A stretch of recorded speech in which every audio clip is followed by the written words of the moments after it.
Thank you and greetings to you all. It is a joy to be with you here today. This year has challenged the world in ways that no one could have anticipated. COVID-19 has changed the way that we work, socialize, and celebrate. And finally, we're starting to see hope on the horizon. Hope for access to vaccines, hope that once again we can be together in person, and yes, hope, the kind that heals our hearts.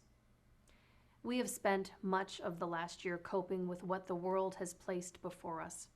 President Holger speaks often of the care that we have shown each other and how important it is to recognize our bonds of friendship and service. And I am overjoyed that President-elect Shaker continues to turn the spotlight onto Rotary service at a time when the world needs us most.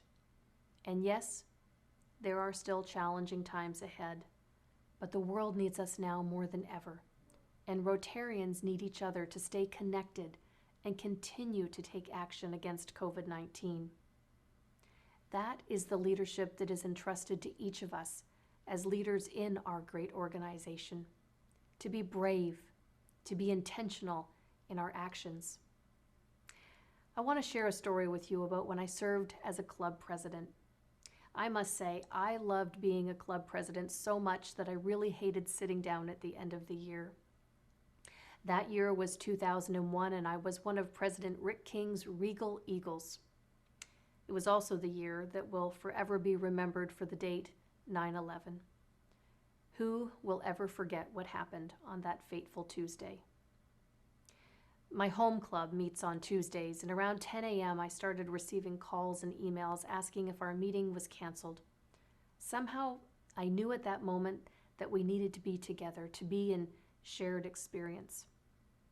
As you likely know, I'm Canadian, and on that day, as the meeting began, we stood facing the American flag and sang the Star-Spangled Banner, their anthem, and wept alongside our friends on the other side of the border.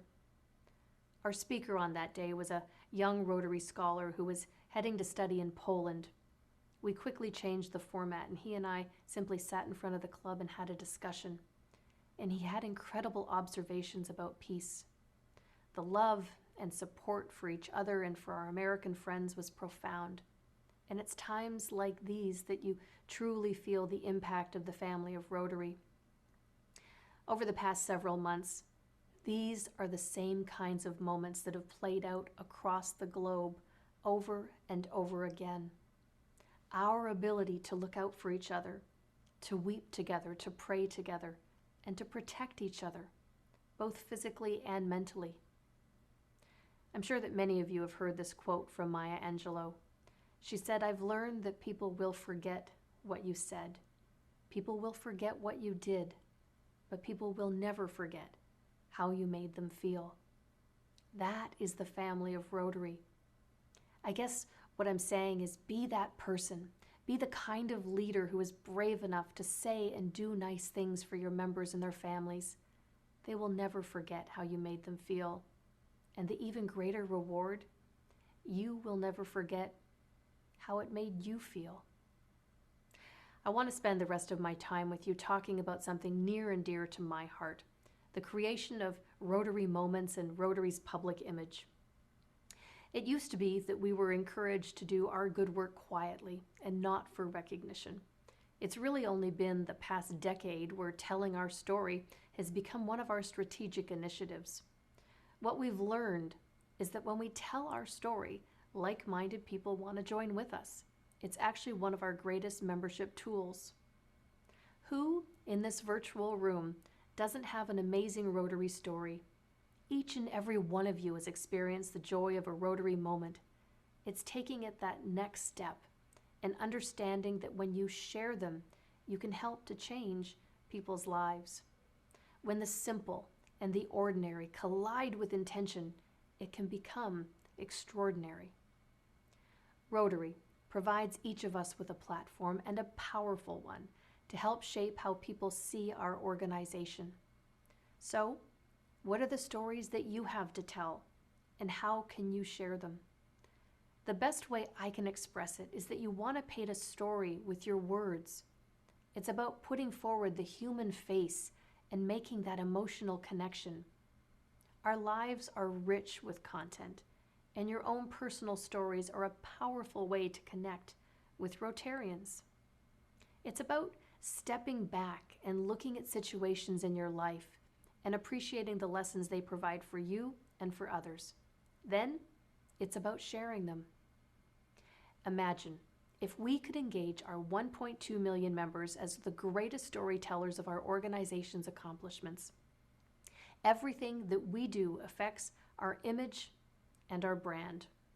Quite simply, our ability to tell our stories in a compelling way affects how our organization is perceived. A decade ago, I completed one of the biggest challenges of my life. My husband Nick and I climbed nearly 20,000 feet to reach the top of Mount Kilimanjaro in Tanzania. It was part personal challenge and part a Rotary fundraiser. It took 5 days to reach the summit. The first in lush forest, the second in thick brush, the third in low scrub, and the fourth day was like landing on the moon, craters and no sign of life. Now, let me explain to you, climbing Kilimanjaro is not a technical climb like Everest. The battle with Kili is altitude, and for me, it was a journey to the depths of positive thinking. By the time that we had arrived at base camp above 15,000 feet, 2 of our team members were exhibiting mild to medium signs of altitude sickness. It begged the question, should we really be doing this? The summit is attempted at midnight, and it takes somewhere between 6 to 7 hours. It's done at this time because the temperature drops to -20 and it freezes the ground so that you can get better traction. Each of the groups that attempts the climb is led by a team of guides, and this is a coveted job because of the precious tips that they receive. Now, this is where the story becomes very personal. As we set out that night with only a miner's light leading the way, I was torn whether to feel exhilarated by the opportunity or terrified by the fact that something could go wrong. It wouldn't be until we reached ground level that we would learn a guide from another team had died and a 22-year-old man from England was in cardiac arrest. Our guides sang Christmas songs in Swahili, and the rhythm of their music helped to create a pace to our steps. Pole pole in Swahili means go slow, and it was the mantra of our climb. You see, the best way to ward off altitude sickness is to stay very well hydrated and to take time to adjust to each level by going slowly. Pole, pole. I must confess that I entered into this climb perhaps a little too lightly and without the full appreciation of the dangers. I suppose I knew them, but I was excited by the adventure and most eager to reach the top of the African continent. It seemed like we had been climbing forever when our guide shared that we were only a quarter of a way to the top. It was also at this point that our water, even insulated, was frozen. It took everything in my being to stay focused and to put one foot in front of the other. Inside, I was questioning why was I on the side of a mountain, and I had to dig really deep to stay positive. I was ready to throw in the towel countless times, but to what end? There was really no easy way out. The last hour was the most difficult and required a lot of rock climbing. It was just as the sun was peaking above the horizon that we reached the top. The sky transitioned from a thick carpet of stars to an orange tapestry of color. I tell you this story because it's about climbing to great heights. And isn't Rotary a story we should be shouting from the top of a mountain? I also see this climb as a metaphor for life and about how we frame the things that are important to us. What are the stories in your own club, in your own district, that help to bring Rotary to life? As a global network of professional business and community volunteers, Rotary is a brand that unites the world. We simply have to climb the mountain and shout a little louder. Each one of you are ambassadors of our great message, and it begins daily by simply wearing your Rotary pin. We see now more than ever that clubs that have great public relations are clubs that are growing. Public relations actually is one of our best progressive tools for membership, both for recruitment and for retention. When we tell our story, like-minded people want to join with us. It makes it so much easier to ask someone to be part of Rotary when they're already aware of who we are and what we're doing. Likewise, there's such a sense of pride that's created within our ranks when we see our stories being told. Members feel good about what they're doing, and in turn, they're buoyed and want to continue doing more. It's a great way to keep our members engaged. If you have gleaned anything in the past few minutes, I hope it's that good public relations is about telling our stories. You may, however, still be asking, how do I do this when I'm not an expert? Well, the first thing you must realize is it's not your job alone. Good public relations is every member's obligation. We're all ambassadors of Rotary. So, how do we showcase what's valuable to us? Not long ago, I was in Chicago visiting my brother. We went shopping one afternoon, and the only thing I wanted to purchase was a gratitude journal. This was a trend a few years ago where you would write down 3 things a day that you were grateful for. The premise being that it would help to manifest the power of positive thinking. I thought this was a good thing. We were in a lovely little boutique when I found my book. Very quietly, I said to my husband, Nick, this is my gratitude journal. I looked around a little bit more and then I went up to the counter to pay. I watched as the clerk went down to one end of the counter and took out this beautiful tissue paper and carefully wrapped the book. He then went to the other end of the counter where he found a blue box with gold lines all over the top. He came back to the middle and finished it off with an elaborate bow and then came forward and gave it to me. He said, I couldn't help but overhear what you said, that this is going to be your gratitude journal. He said, I want to be the first entry in your book. I want you to write that the man that sold this book to me made it an even more beautiful experience. He is indeed the first entry.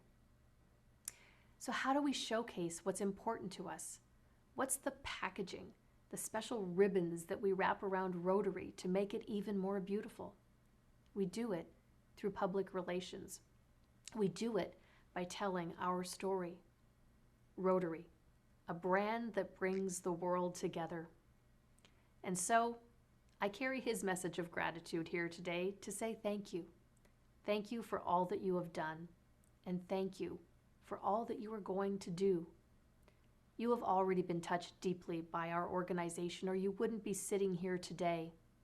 When we tell our stories, we're inspiring our clubs, recharging our batteries, and preparing for the year ahead. Thank you for your leadership, and thank you for being such a vital part of Rotary International.